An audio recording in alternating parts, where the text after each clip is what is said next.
এই জন্যই আল্লাহ বলে আকাশটা রাখছি খুঁটি ছাড়া, যাতে তুই দেখিস আর বুঝিস যে এটাকে যদি আমি খুঁটি ছাড়া দাঁড় করাইতে পারি, তাইলে তোকেও আমি খাড়ার উপরে নাচাইতে পারি।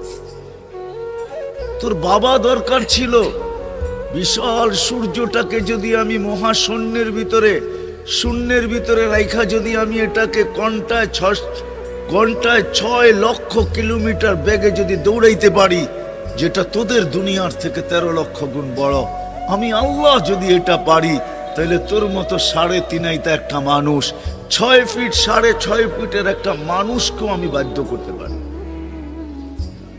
আল্লাহ বাধ্য করার হাজারো নিদর্শন আমাদের সামনে দিয়া দিছেন, কিন্তু আল্লাহ বলে তোকে আমি বাধ্য করব না, তোকে বুঝাবো।